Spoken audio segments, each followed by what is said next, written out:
আগামী 3 মাস প্রতিটি অঞ্চলে, প্রতিটি ওয়ার্ডে, প্রতিটি বুথে যেখানে আপনারা রচনা বন্দ্যোপাধ্যায়কে চাইবেন সেখানে আপনারা আমাকে পাবেন।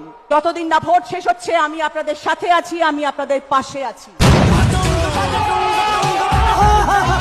তুমি কি দিলে মারি? সত্যি বলছি, রাজ্যের সব নেতাদের মনের ভাবনাগুলো তুমি পুরো ক্লিয়ার করে দিলে। জিও রচনাদি, জিও।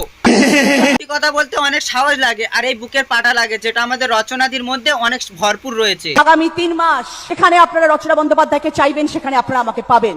তা বলছি দিদি, তুমি যে বললে ভোটের 3টে মাস আমরা তোমাকে সব জায়গায় অ্যাভেলেবেল পাবো, তা বাকি দিনগুলো, বাকি বছরগুলো আমরা তোমাকে কোথায় পাবো? ওই যে চোর বাজারে নাকি?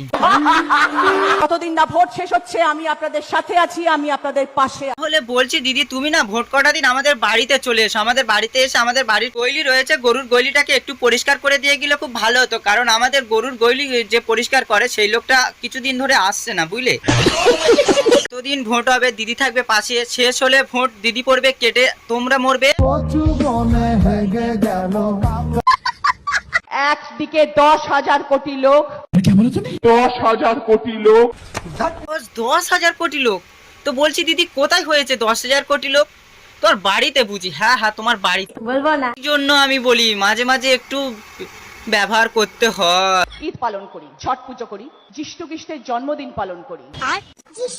যিশু খ্রিস্ট যদি একবারেই তোমার এই ভিডিওটা দেখে, তাহলে যিশু খ্রিস্ট উপর থেকে নেমে এসে তোমার ওই পুরুষ কাটে দিয়ে তাড়া করবে, বুঝলে দিদি?